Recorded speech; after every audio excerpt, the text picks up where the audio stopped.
Welcome to another episode of Tech Right Now, the weekly podcast of the American Conservative. I'm Andrew Day, here with my colleague Sumantra Maitra, as well as a very special guest and esteemed expert on U.S. foreign policy, Justin Logan of the Cato Institute, where he is the Director of Defense and Foreign Policy Studies. We'll talk about President Donald Trump's airstrikes against the Houthi rebels in Yemen. I imagine that topic will also lead us to talk about U.S.-Iran relations and perhaps about the resumption this week of Israeli hostilities in Gaza. We'll also talk about the latest Russia-Ukraine news. President Trump had a long phone call, about 2 hours, with Vladimir Putin on Tuesday about a possible ceasefire, so we'll get into that. Zelensky and Trump spoke today. We're recording on Wednesday, a little after 1:30 p.m., and lastly, I'll ask Justin and Sumantra to give an overall assessment of Trump's foreign policy, sort of the good, the bad, and the ugly. So first, Yemen. Over the weekend, the U.S. carried out large-scale military airstrikes in Houthi-controlled parts of Yemen, and it carried out another round of airstrikes, as I understand, early this morning, according to Yemeni media. The Houthis, whose official name is Ansar Allah, have launched attacks in the Red Sea that disrupted international shipping. They started those attacks in November 2023 and professed solidarity with the Palestinians after the war in Gaza began. They had paused those attacks starting this January when Israel and Hamas agreed to a ceasefire, and then they threatened to resume them after Israel cut off humanitarian aid to Gaza earlier this month. U.S. officials said that the airstrikes against the Houthis could last for several weeks. So, Justin, this week, the American Conservative published an article by you about the airstrikes against the Houthis. You're pretty critical. So first, if there's anything I got wrong or that you want to add about the general situation, feel free. And also, can you just kind of give your take on the Yemeni strikes? No, I think you laid it out rather well. My sense from somebody on the outside is that there are real fissures inside the administration on the Middle East. I think you have heard the president and principals close to the president, to include his special envoy, Steve Witkoff, his now reassigned hostage negotiator, utter some sort of provocative statements, right? To say, Trump said, for example, he didn't want to sign an executive order reinstituting maximum pressure against Iran. He actually wants a deal. This sent the hawkish pro-Israel members of the GOP into apoplexy. You heard Witkoff, and we've all heard the rumor intelligence about what specifically he said to Benjamin Netanyahu when he went to visit Netanyahu, but had to basically bull rush the door to get a meeting with Netanyahu, and then fairly rammed the ceasefire itself down Netanyahu's throat, which is not something that we, those of us under, say, 50 years old, are used to seeing GOP administrations doing. But at the same time, there are very hawkish members of his administration, both in the White House and particularly in CENTCOM, who have an understandable grievance with Iran in the main, and with the Houthis more narrowly, right? If you've served in and around CENTCOM over the last 20 years, it's no secret that the United States has lost hundreds of service members during the occupation of Iraq to Iraqi militias that are closely linked to Iran. That tends to irritate military officers, tends to irritate pretty much anybody of an American bent over there. So they have this enduring antipathy for Iran and a frustration that this ragtag group of knuckleheads, the Houthis, have gotten the better of the Americans at a huge expense to the United States. We've spent over $1 billion and used more air defense missiles against the Houthis than we had in the previous 30 years.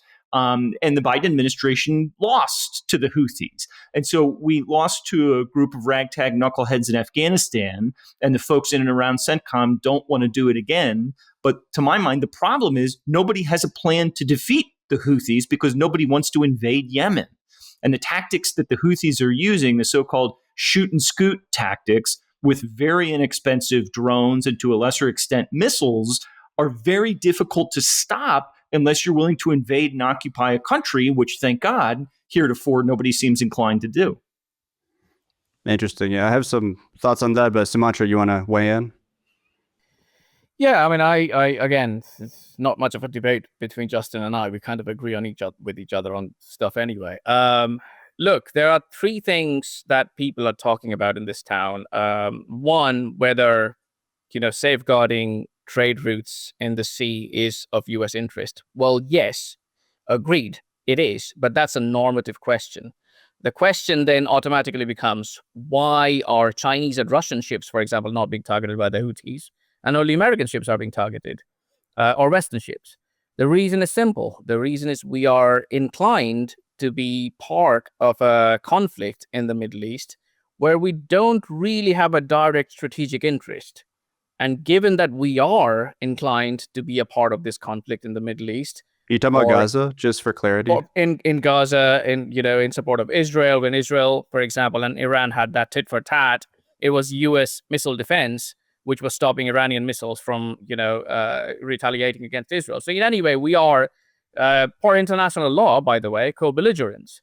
And the moment we are co-belligerents in a conflict, then naturally, if we are helping an ally, then the Houthis, who consider themselves to be allies of Iranians, think us as co-belligerents. Now, people can, argue whether that's good or bad, but that's irrelevant to the fundamental point that we are fundamentally part of this conflict in the Middle East. Whether we have a strategic interest there is a different question altogether. I don't think we do, but we are there. The second question that people always talk about is what Justin just alluded to. Like, if you in military strategy, cheap offense is always going to overwhelm, expensive defense. That is just inevitable. The fact that the Houthis can just come and shoot and go away with cheap missiles, and then we spend billions of dollars in stopping that, is because they have cheap missiles and they can just go away. Offense is better than defense in that case. The second question that people are constantly talking about in this town is like, look, Thomas Jefferson went to war to defend the Barbary, with the Barbary pirates. I was like, yeah, but what actually happened in that conflict? Neither the British-Dutch bombing nor Jefferson's war actually stopped Barbary piracy. The way it was stopped was France occupying the entirety of North Africa. We are not planning to occupy Yemen, So this is the question then becomes like, how are we going to stop this conflict? The two ways to stop this conflict is one, not being there, and second, coming to some kind of like a negative equilibrium with the Houthis. Whether we are trying to do that, I don't know. I'm not really sure, what the administration is planning to do when it comes to Middle East. I think, and this is, again, I'm not privy to the internal deliberations as always, but like there seems to be two different ideas about America first when it comes to Middle East, and I'm not sure which one is going to win. Yeah, just to give some background to listeners who may not know. So as the Houthis were taking over large parts of Yemen, Saudi Arabia waged a very intense military campaign against the Houthis with U.S. assistance, and the Houthis survived that. Indeed, they became pretty powerful. They took over the capital. Joe Biden was also striking Yemen to try to take out the Houthis. When they started disrupting, shipping in the Red Sea, they survived that as well. They get a lot of popularity in their domestic politics for their, professed solidarity with the Palestinians, as I said. So the Trump administration is largely justifying these strikes, or its rationale is to restore order in the Red Sea and to protect international shipping. But it's pretty notable that Trump on Truth Social has really connected the Houthis to Iran. He's been very explicit in saying that the U.S. will regard any attacks from the Houthis as attacks from Iranian weapons and from the Iranian leaders. Iran has said that they don't, remote control the Houthis. They're often referred to as a proxy, but Iran has denied that. Trump basically says they're lying. So going forward, I'm curious what you guys think about the potential for a kind of escalation to conflict with Iran here, because it seems like Trump has kind of backed himself into a corner where anything the Houthis do, if they target U.S. assets, I mean, it's kind of unlikely they'll destroy a warship. But I think last year there was a missile that kind of slipped through most of the air defenses and almost took out an American warship, or at least made contact with it. If something like that happens, Trump has put enormous pressure on himself to lash out in some way against Iran. Justin, do you see any potential for a conflict with Iran coming from this? Well, there's a major push underway to get the president to go to war with Iran. There was an underappreciated sort of aside in paragraph 14 of a New York Times piece over the weekend that said flatly, Benjamin Netanyahu has been pressuring Donald Trump to join forces with Israel to jointly attack Iran's nuclear program. And I thought to myself, I don't know, this seems like a whole story of itself. It was sort of buried there. So Netanyahu is feeling his oats at present. He's renewed the war in Gaza. He's dealt a heavy blow to Hezbollah and got away with this tit for tat vis-a-vis Iran, and feels as though the moment is ripe for a joint U.S.-Israel attack on Iran. Now, saying Netanyahu wants the United States to attack Iran is like saying the sun rises in the east, right? He always wants the United States to attack Iran. He's been at this for 30 years. So it's not new, but I do think that the stars have aligned in such a way that there's a narrative that Iran is weak. Now is the moment to strike the blow.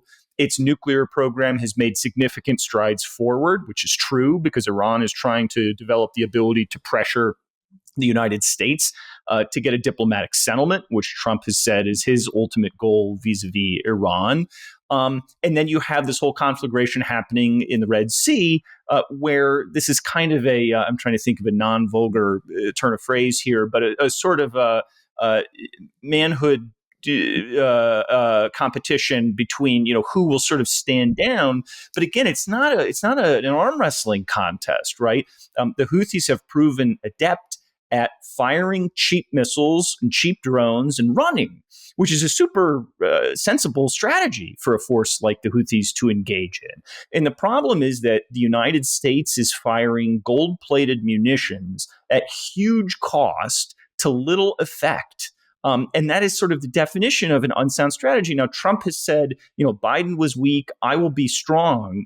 But the military technology has not changed such that a decisive blow can be struck. You've seen reporting that in recent months, the Air Force and Navy has gone to using laser guided, air-to-air munitions to hit Houthi drones. That's somewhat cheaper than what we were doing heretofore. But again, if you're drawing down U.S. magazine depth even further, which we're almost at the bottom of the barrel. I mean, if you look at the extent to which both Ukraine and the conflicts in the Middle East have drawn down munitions levels for very scarce U.S. resources, it's quite astounding.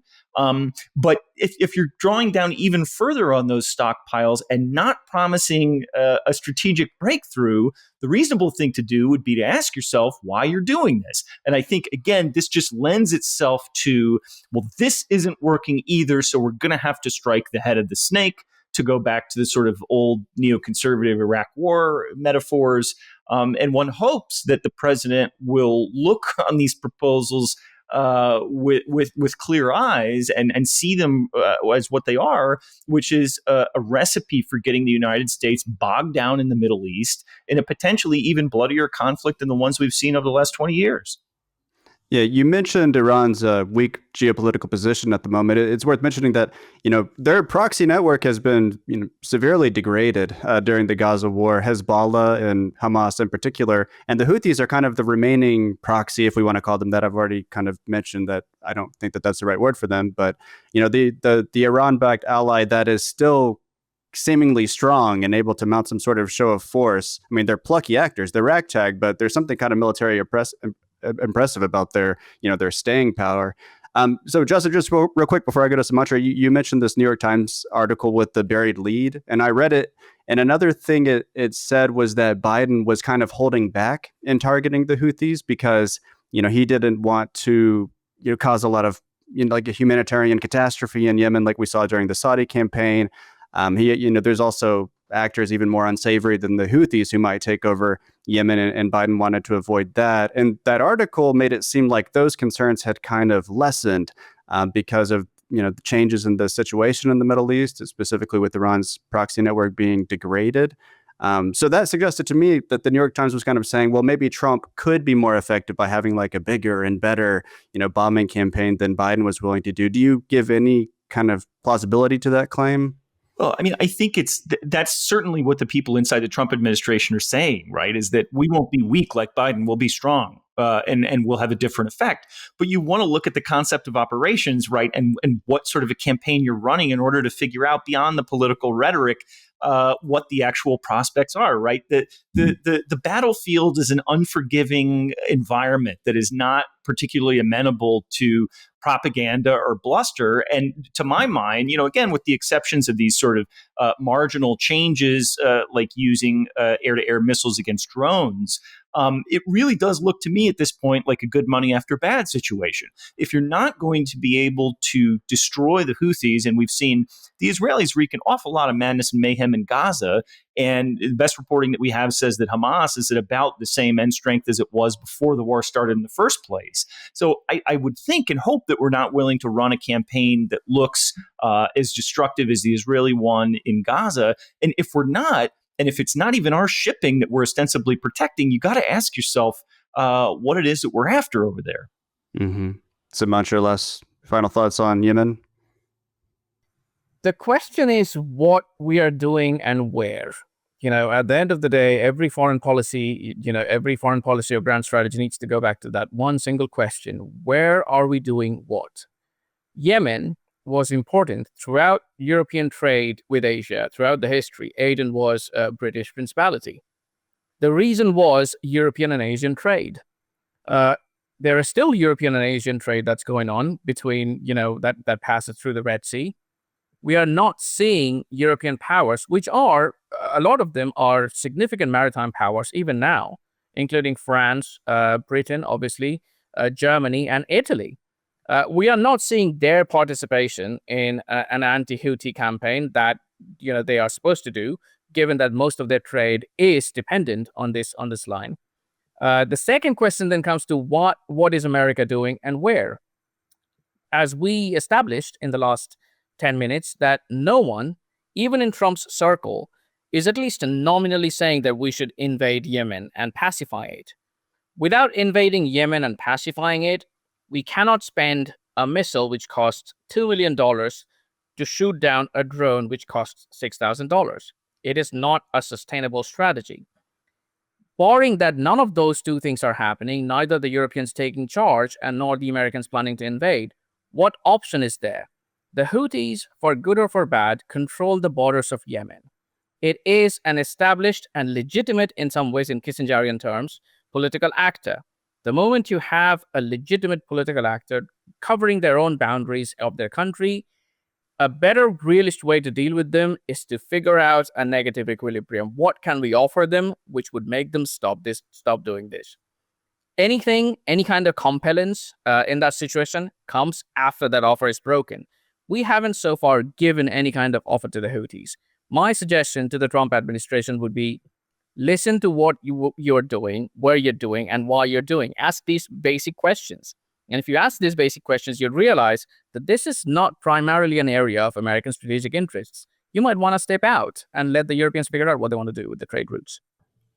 And if I could just add one addendum to that, if the people in the Trump administration that are skeptical about this ought to play to this idea that we're doing the Europeans and the Chinese work for them ourselves, right? Trump gets very frustrated about paying a disproportionate amount of European defense, right? And he's had some great success, I'd say, in the last 6 weeks, breaking through that the Europeans need to stand up. But in this case, the idea that you're going to use the U.S. military, U.S. taxpayer dollars to protect Asia's, read China's, trade with Europe is just fanatical. It fits directly into this Trump narrative of being taken for a ride by wily Europeans and perhaps even wilier Chinese.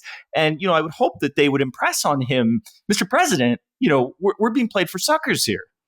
Yeah, Jennifer Kavanaugh of Defense Priorities had an article about this in Responsible Statecraft where she was basically saying, okay, the Trump administration has been rightfully pushing the Europeans to step up and take control of their security on their own continent. And that's good. And it's produced some results. I mean, some people are optimistic, some people are pessimistic. But, the Europeans have done some things in that direction. And this isn't really an opportunity for Trump to say, okay, Europe, this is one of those moments. It's time for you to step up because your interests are the ones that are primarily implicated here, along with the Chinese interests. Maybe this talk about Europe is a good segue to Russia-Ukraine news, and specifically President Trump's phone call on Tuesday with Vladimir Putin. The main purpose of that call was to talk about a U.S. proposed ceasefire agreement. A White House readout said that Trump and Putin agreed that, quote, peace will begin with an energy and infrastructure ceasefire.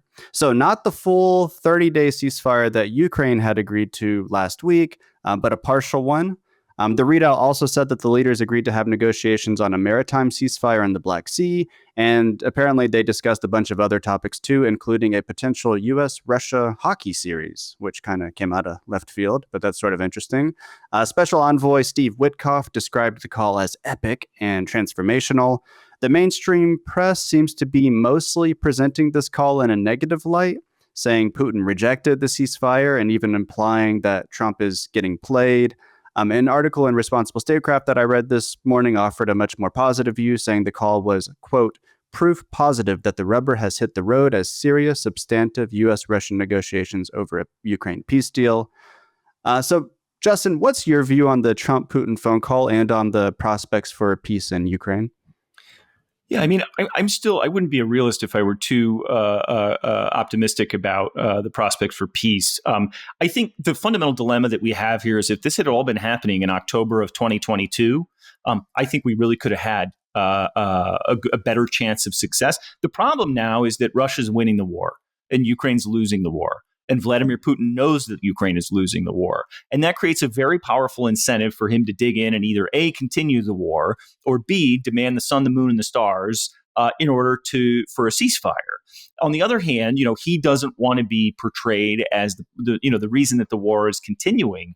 But I think that's the fundamental dilemma, is that the battlefield is going to dictate, maybe not dictate, but heavily influence the interests of the various actors. The interesting thing about this, energy and infrastructure, and it's, I think, in the two different readouts, in the Russian readout and in the American readout, it was either energy infrastructure or energy and infrastructure. Is that Ukraine had proposed an energy infrastructure ceasefire last fall. Now, you might ask yourself, why would Ukraine propose an energy infrastructure ceasefire, or not ceasefire, but attacking each other's energy infrastructure in the fall? And the answer was, it's about to get very cold. And so you want the energy infrastructure to be functioning. And now you have the Russians proposing an energy infrastructure or energy and infrastructure ceasefire because of the pressure that they feel in terms of oil refining, right? They want to be able to get more oil onto market because that's economically consequential for them. So it's a roundabout way of saying I'm not super optimistic. I mean, I think that, dedicating a few months to diplomacy ought not to be too heavy of a lift to people who have spent hundreds of billions of dollars and hundreds of thousands, if not millions of lives in pursuit of a sort of not readily available battlefield victory, right? We ought to, didn't left-wingers used to say, give diplomacy a chance? That ought to be something that we should entertain here. So I'm somewhat cynical and not super optimistic, but let's see what they can do. Yeah, I feel similarly. Sumantra, what about you? I think the best thing that came out of this is the idea that the principals on both sides are talking again. That is always a good start. That being said, I think the readout from what we have seen from both sides are not something that would give you a lot of hope. At the end of the day, there is a problem in any kind of peace building measures. It's like the moment you're winning, even in a small theater, you kind of get carried away and you think like that's how the entire conflict is going to go. The situation in Ukraine is a classic stalemate. In the case, like the forces on both sides are so dug down and grounded that you cannot possibly cross over. And given that Ukrainians, even after like training for almost 10 years, are not really very good at combined ops, they kind of tend to fall back in the old Soviet strategy of like having massive columns and going like in various different axes and then getting butchered. And the Russians do the exact same thing. So it's almost like two blind bulls, like, trying to kill each other. And it is not going to stop anytime soon. And one would have hoped that the Trump administration could have just gone to the Russians and said, like, look, at the end of the day, you're not winning. You might think you're winning, but you're not. You also can think that you have the long-term, escalation dominance in this field. But again, that's long-term. You are at the end of the day losing money and manpower. And likewise, the Ukrainians are, losing money and manpower, and they cannot sustain in the long term anyway, because they are, even in manpower, they're like 1/4 of the Russian total manpower reserve that they have. And I also don't think the broader questions were even discussed, which should have been the first thing to start with. If there is a peace tomorrow, if there is a ceasefire, like what happens after that? What happens? Like who's providing the security guarantee? The Americans have constantly talked about that we are not going to do anything about it, which is fine, absolutely 100%. The Europeans seem to be under a different set of impression, like where they think that regardless of what the Americans say, at the end of the day, if you can just put 10,000 troops, even if there is a retaliation fire, it's going to be Americans who are going to come and defend it. I think those are the kind of things that the Trump administration needs to think about more often. I mean, even when we are saying that, we need European peacekeepers and a ceasefire and that's it, we are done. What happens after that? Because the Russians are going to probe this. The Ukrainians are in no hurry of stopping. Like when they are blaming the Russians of immediately breaking the ceasefire, the exact same thing happened when the Ukrainians went down south. Even after they lost in Kursk, they went down south and moved inside Russia and the Belgorod region. So essentially, both sides are testing each other. And I think we are the only people in this equation who are talking about peace. I don't think any of those sides are interested. Now, that being said, I do think the easiest way to achieve any kind of stoppage of fighting is to unilaterally withdraw. Ukrainians don't really have, they cannot sustain operations in the pace that they are doing now without any kind of active US support for the next 6 months. If we think that we want this war or conflict to stop, and if we do think that we won't give the Ukrainians a chance of reckless driving, the first thing we can actually do is tomorrow just unilaterally stop giving all weapons and funds to Ukraine. If that happens, the pressure then builds on Ukraine to essentially reach out to the Russians and say, like, what kind of equilibrium do you want? And then, even nominally, the burden is on Putin. At this point in time, Putin can just like lay the burden on the US saying like, yeah, you guys couldn't stop Ukraine, so we are going to continue the war. We just want a minimum ceasefire in, the energy infrastructure sectors. And other than that, the war continues. I don't think that's beneficial for the United States. I don't think we should be a party of this conflict. I don't think we should keep on spending money and encourage the Ukrainians to continue this conflict. And a simple way to achieve the peace is to let the chips fall where they fall. Again, I don't know. I'm not that, disappointed with the conversation that went on. I think, again, the fact that Trump is directly talking to Putin is itself a change from the last 3 years. But nothing really happened so far. And I'm kind of like waiting to see what actually happens in the future. Yeah, you mentioned a couple of things that I want to talk about. One of it is security guarantees, and then also this kind of related issue of military assistance, because Russian media, maybe the Russian Readout said this as well, I don't remember, but Russian media is saying that Putin raised the issue of military assistance to Ukraine, basically demanding that the U.S. cut it off before Moscow will agree to a full ceasefire, as I understand. Trump has denied that the subject even came up during the phone call. So, Justin, do you think it's reasonable for Putin to make this demand? And do you think it could potentially prevent a full ceasefire? And then I'd also just be curious to hear your thoughts on, what kind of security guarantees as part of a peace deal can Ukraine realistically get? Because Zelensky has said he won't agree to a peace deal until he gets some security guarantees. Yeah, I mean, I have to confess, I'm still trying to piece together exactly what I think about what transpired on the call itself. So I don't want to reveal all of my ignorance in one podcast. I will say on the security guarantees piece and on Trump's overall approach to this, right? Let me bring some praise for the president. He, with the exception of, current envoy to Ukraine, I guess, General Kellogg, who has a new job title than he used to. This idea of European peacekeepers was always a tripwire and nothing more than a tripwire that would be designed to drag the Americans in. And as best as I can tell, the Trump administration saw that coming from a long way off and said, not happening, fellas. We're not doing that. And I think that was a very useful thing that you could envision many other administrations sort of smiling and nodding, then being played along for a fool. And they did not get suckered in that way. And so I need to praise them on that score. And the other thing that I think they're doing that's notable, and you were sort of hinting at it, and Sumantra was hinting at it too, is, one hears this, the Ukrainians will keep fighting regardless. They'll fight with spoons if they have to. And the response, I think, that is coming from the Trump administration is to say, look, we're in for the American national interest here. And if the Ukrainians or the Europeans feel that their national interest calls for something else, that's fine. We don't need everybody to go along with us. We're pursuing the U.S. national interest, and it's not identical with Ukraine's national interest, and it's not identical with France's or Germany's national interest. So if you decide that you want to spin this war back up and keep it going, hey, no hard feelings. And that, I think, is the most bracing thing that has freaked the Europeans out to no end, which is to say, we used to say nothing about Ukraine without Ukraine. That's way in the rearview mirror. Nothing about Ukraine without Europe. That's way in the rearview mirror. And so Trump is sort of unapologetically saying, our policy in Ukraine is defending the American national interest in Ukraine.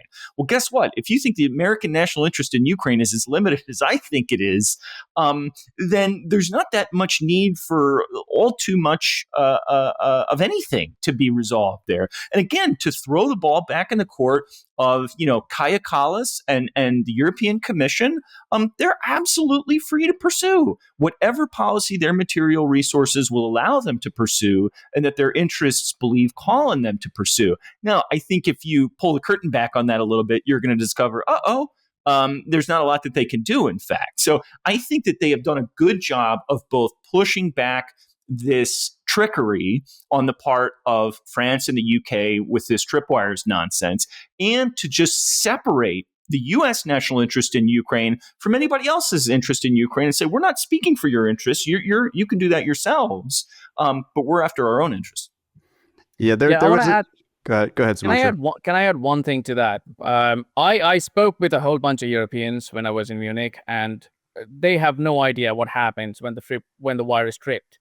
It's all domestic theater. They're talking about these things with two ideas in mind. One, that if there any kind of if there is a retaliation, the public opinion will create so much momentum inside the United States that they are going to come and defend us.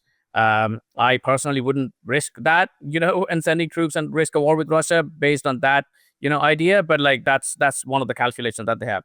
The second is it's all talk. When you hear the British keep talking about, if the Americans want to stop sending weapons to the Ukrainians, that's fine, but we are going to keep sending our tanks and our missiles. And I'm thinking, fine, but you don't really have much of a stockpile to send. So if you want to do that, one of the simplest things that the Trump administration can say tomorrow is, look, here is our policy of promoting peace between Russia and Ukraine. This is what the Russians want. This is what the Ukrainians want. If they don't do that, we are going to walk away. And when we walk away, after that, whether the war continues, whether Europe, funds the war, whether Ukrainians wants to continue the war, whether the Russians want to continue the war, that's up to them. It is not up to us. We tried, we stopped the war, we gave a peace proposal. They didn't take. The burden at that point of time is on the Ukrainians, the Europeans, and the Russians. It is not on the Americans. So, I think what I'm trying to say is just falling into this trap of we are the mediators who can actually bring peace is itself a trap. You don't have to fall in the trap. You can just say this is a deal. If you guys want to take it, take it. Otherwise, good luck. Yeah, I almost wonder, this is totally speculative, but I almost wonder if the European call for a backstop, like an American backstop that would kind of help the European forces in Ukraine. I wonder if it's a poison pill. They want to be seen as defending Ukraine and being willing to stand up to Russia.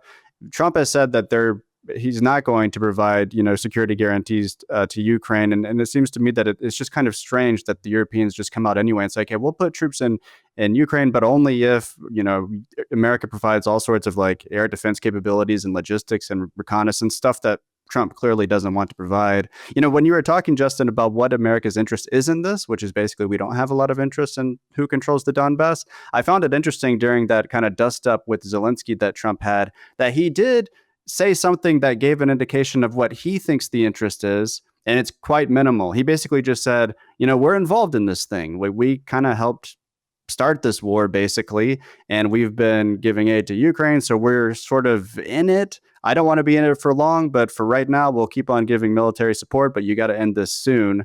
Obviously, Zelensky, depending on how people see that meeting, in my view, he was kind of intransigent. So Trump had to, use some harsh language during the meeting. He paused military assistance and intelligence sharing to Ukraine because he had to kind of send the message to Ukraine that he really does want to wrap this war up and not be involved in it indefinitely. But my worry is that has sent a message to Putin that, maybe he has a lot of leverage, not only vis-a-vis Ukraine, which is kind of obvious because of the battlefield conditions, but even vis-a-vis America because of Trump's unwillingness to perpetuate this thing indefinitely. Before we move on to the last topic, which is just a general assessment of Trump's foreign policy, anything else either of you want to say about Russia, Ukraine, or the Putin call? Nope. Okay, so let's move on to that final topic then. Just the pros and cons, the good and the bad of Trump's foreign policy thus far. I think comparisons to Biden's foreign policy could be especially instructive and useful here. So, Justin, how do you assess Trump's approach to international affairs at this early stage of his presidency? Look, I just published a piece on the Cato blog today saying that I'm particularly on Europe. I've been quite impressed about the speed and the forcefulness that the administration has come out in the first, 2 months of the administration. And, I think there's a weird question for, scholarly dorks like us, which is that Trump's style is sort of different than my style. It's different as near as I can tell from both of your styles. But I'm left asking whether Trump's style wasn't a necessary component to get the changes in Europe that we've seen heretofore, and hopefully even more changes in Europe, right? He is really kind of anathema to the sort of genteel patrician establishments in Paris and Berlin and London. They don't like him. They don't like Vice President Vance.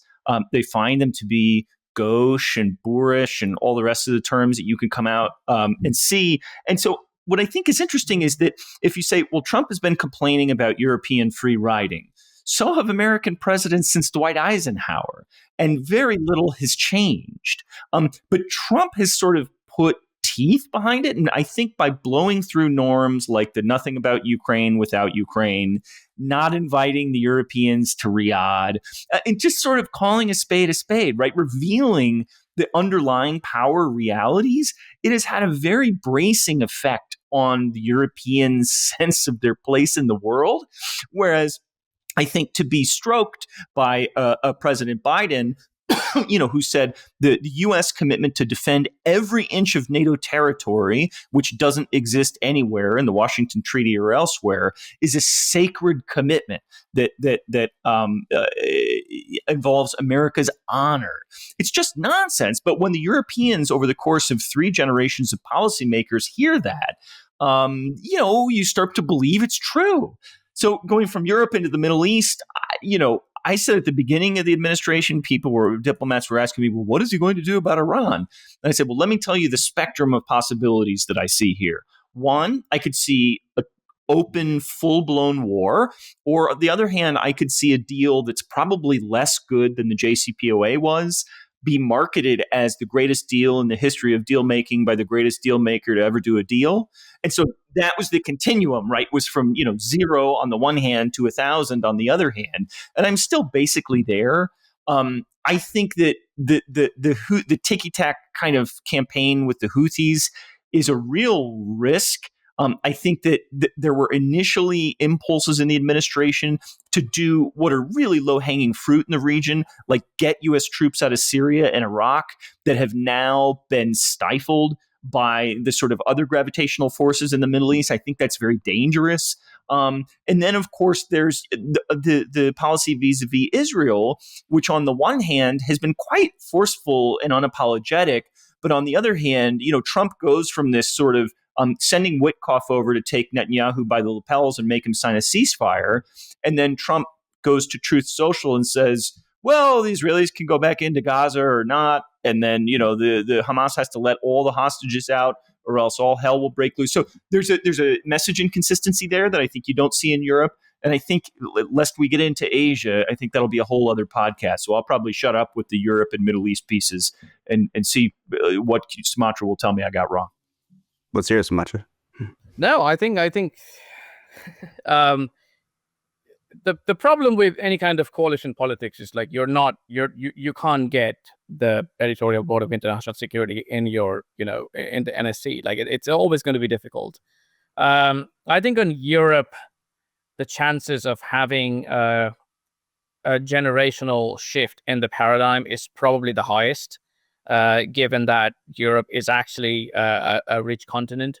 The entire idea of the Joe Biden's talk of NATO being a sacred alliance is it's the perfect distillation of the theological impulse which have guided the entirety of democratic peace theory. It's kind of like a very bastardized form of evangelism. It's just like it's true. Like it that is what it is. It's a at the end of the day, it is a theological impulse. It comes out in different languages, but basically it's a question of faith. It's got nothing to do with geography or security dilemma or anything of that sort. It's like if we just grow, everyone is going to be like us, and everything is going to be fine and dandy. Obviously not true.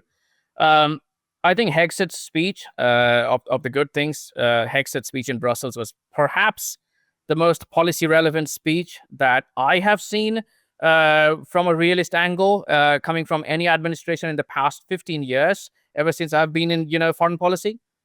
No NATO expansion is going to happen. We are not going to send troops in Ukraine. It's not going to happen. Ukraine is not going to be part of NATO. We are not going to take part in a war with Russia. Conventional deterrence needs to be moved to the Europeans. Like these are policy relevant statements, and they kind of like chart what the American grand strategy is going to be for the next 15 years or so. I think one of the things that I would expect a lot more from this administration is at least a very basic understanding of how spirals work. I don't think they know. I mean, maybe the people who are working in the NSC or the DSD level, they know, but like overall in the political level, they don't seem to understand that sometimes you don't have to actually want a war to land up in a war.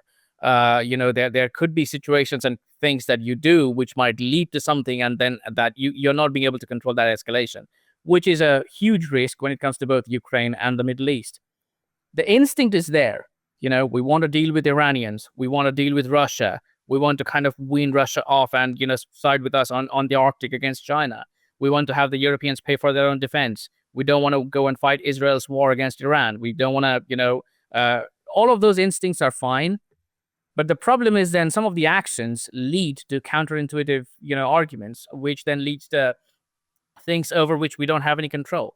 I think that, squaring that circle is the most difficult part. And I haven't seen much movement in that direction in this administration, which is something which I expect a lot more. That being said, another final thought on this question. Kenneth Walls, had a very important sentence in one of his books, or I think it was on his article on Iran, which mentioned, and I'm writing about the European foreign policy in my next forthcoming magazine piece. He said that power begs to be balanced. It's regardless of what you do. Like if you're too powerful and if you're taking a fight with everyone else, people are going to come against you and form a balancing coalition. I think the instinct about Europe and Greenland are all fine. But the moment we end up in a trade war with quite literally every single country in the world, I don't think that's going to be overall a beneficial thing for America. I think we need to kind of tone down some of the rhetoric that's coming out of the administration when it comes to Canada, for example, or even with Greenland. Like if you want a genuine long-term integration with that country and get all the minerals and stuff, stop saying that we are just going to take it one way or the other. I think that, that doesn't really help anyone. So I think those are some finer movements I'd probably want to change if I was working in the administration here and there. But overall, I think the most positive thing that I've seen so far is a genuine attempt of burden shifting to Europe and a genuine attempt of staying out of a Middle East war. Whether that's sustainable or, if it would end up in a spiral, we'll see.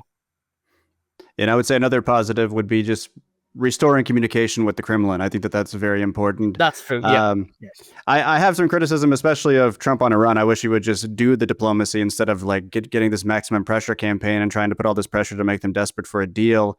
But we'll see how that shakes out. I don't think I have quite time to share all my thoughts on Trump's foreign policy, but I was interested to hear yours. Justin, don't log off, by the way, once I'm done, because our files have to load. But it's time to wrap up. I want to thank our listeners. Most of our audience listen on podcast apps. I just want to let you know that this episode will also be on YouTube. So please go check that out, rate and review. That really helps a lot. And thank you, Justin. Thank you, Sumantra. And thank you to our listeners for sticking around to the bitter end. See you guys.